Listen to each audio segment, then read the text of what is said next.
It is brutally cold out right now. According to my phone, it is 20 degrees below 0 Fahrenheit.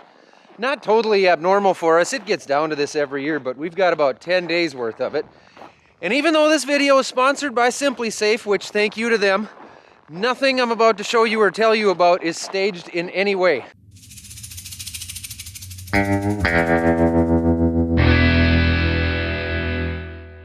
Come on in, Didge. Let's go. No? Okay, stay out there then. Anna and I will just hang out in here where it's warm. I'm using my new camera again. I figured out a few settings. The stabilization should be better.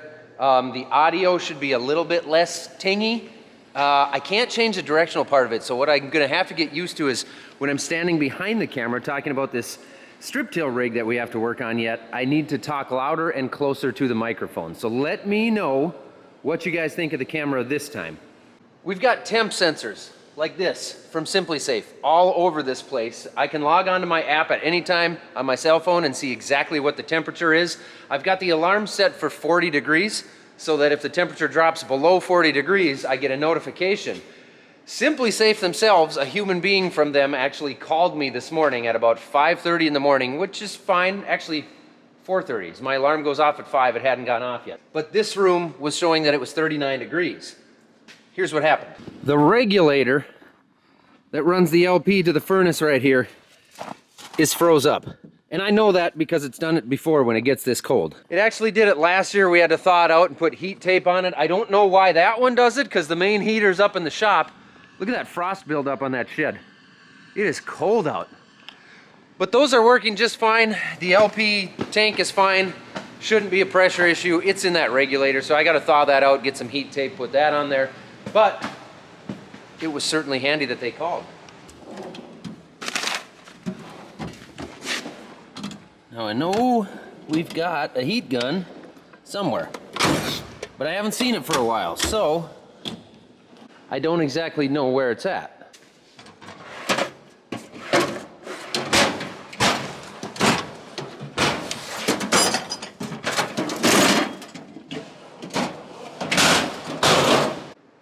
Heat gun.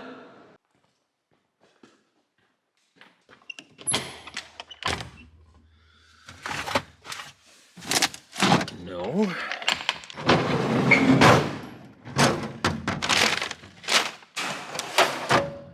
No.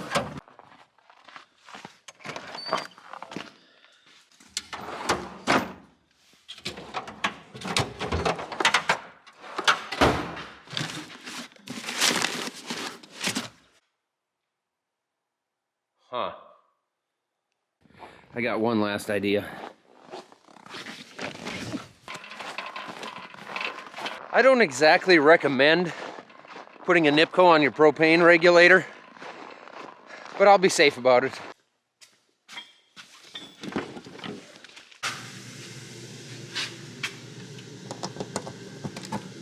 Oh no, it won't burn at that angle. Or might it? No? Lousy safety measures. There we go. Now we're burning. Oh, no. Quit. She quit. I hate winter. Thing worked fine a couple weeks ago when it was 30 degrees warmer. It's blinking red at me, but nowhere on it does it seem to give me a code for what exactly that means. All it says is check the manual. I'm sure we kept the manual in a safe place. I'm gonna let it do its timeout thing while I search for the heat tape that we had on that regulator last year. Guess what I can't find? Oh, I see flames. Lots of smoke. Apparently we got a kerosene heater that only works indoors. That's super handy. Now I'm getting straight frustrated. There, the big one works. The only thing that works around here today is the big green NIPCO and the Simply Safe app. See that fire inside the furnace? That's a good thing. That actually goes a long ways towards creating heat for these rooms. I'll let that burn just a little bit longer, and then I'll head out of here, go get some heat tape. because I know we're gonna need it, and I cannot find it. Yeah, I got a new pickup. Lots of people have been asking about it. I went with a 1-ton 3500 Chevy. Nothing special, nothing crazy. Thinking about putting rims on it, chrome or black, maybe a mix. I don't know, possibly a level kit in the front end, but I don't know how 1-tons look with a level kit. Why don't you guys let me know? So if you guys have watched my past videos, you already know how easy it is to order Simply Safe online and how easy it is to install. They make all kinds of sensors, not just freeze sensors like we've got, but water sensors, carbon monoxide sensors, everything you need for home security, glass breakage, door sensors, cameras, literally everything you need. It's all online. You install it yourself, easy to do. Check the link down below. I'm headed to town. I forgot to mention the 24/7 monitoring and the fact that their monitoring center will contact my local authorities if they're alerted of anything. I'll get that in next time.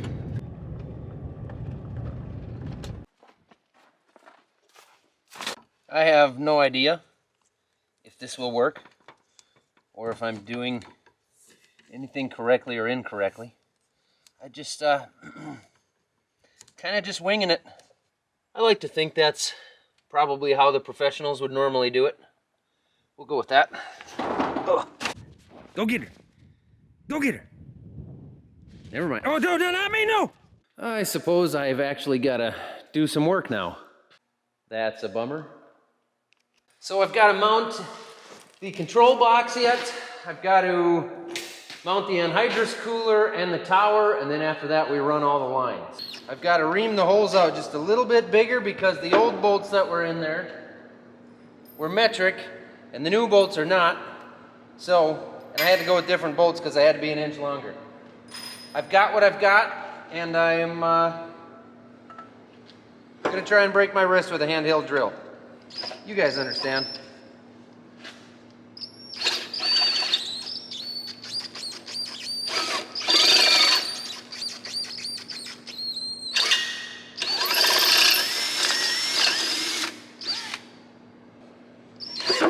Whoa.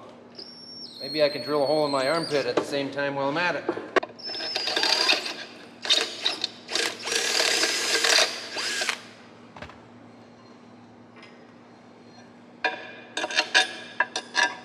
Okay, we got the main box.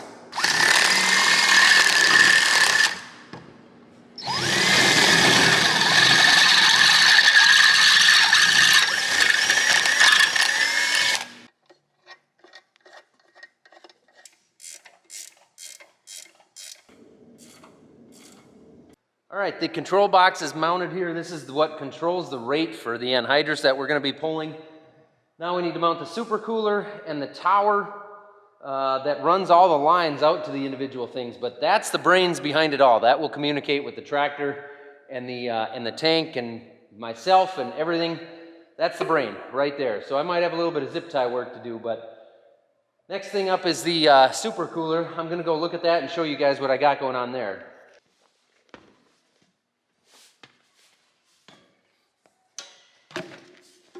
I've got one mount right here. It's not mounted up. So there's two pieces just like this. One is going to go back here. One is going to mount up here. And then that big white cooler piece I took off in the previous videos will go right here. But the problem is these used to mount to a 4-inch pipe or tube. This is now 3-inch. So I've ended up with a 1-inch gap right here. I'm going to call the local welding shop up in town about 10 miles away and have them make some 1/2-inch plates so that I can just sandwich them in there. And that should work. I'm looking for some plates, 1/2-inch thick. They need to be about 5 inches tall and 10 feet long. 20 minutes? Yeah, that'll work. Okay, thanks Eli, bye. And that's some solid customer service right there. I really should have had those plates made before the first time I ran to town, but that wouldn't be like me. Automatic tailgate, push button. It's weird. Okay, the brackets need to be about 37 inches, 37.5 inches apart, something like that.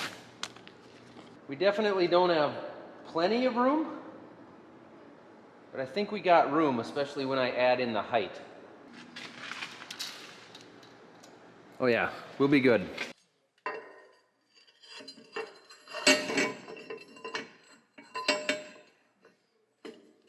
One and two.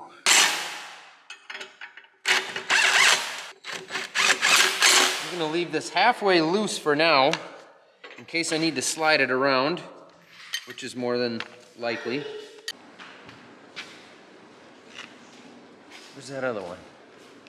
Right where I put it.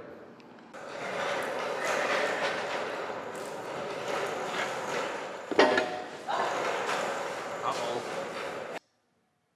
It's not gonna fit here anyway. I don't have enough clearance to here.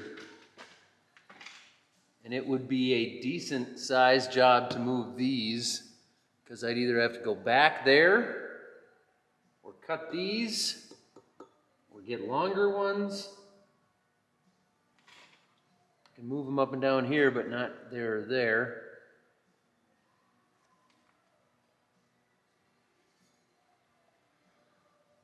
Those should stay flat anyway.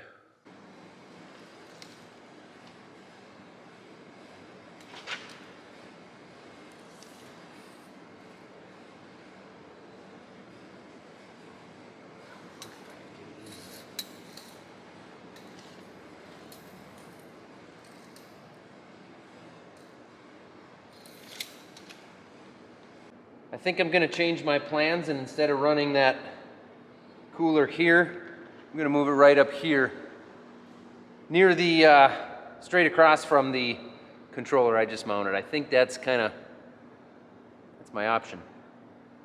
It's gonna be the easiest, I think. I've thought that before.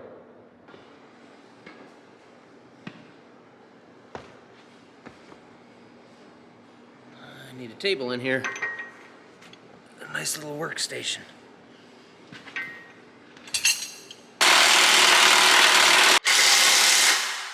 I got sick of moving the camera around, so I didn't. But those are now mounted. That tank is gonna go farther forward than I expected, but it should work just fine there. It's gonna be high enough to get over those pipes in the back. I mean, I think, once again, I think I'm good to go with that. So last thing now, because it's dark out and I gotta get a little girl to cheerleading practice, I've got one more thing on my list for tonight, and then we'll continue the rest of this later. Just kidding, I need 2 half-inch bolts, 7 inches long, and I only go up to 6 inches, so I'm short a couple bolts. I'll run to town again tomorrow. I'm a little frustrated, so I'm done. I'm quitting for the day. I'm out. Thank you guys for watching.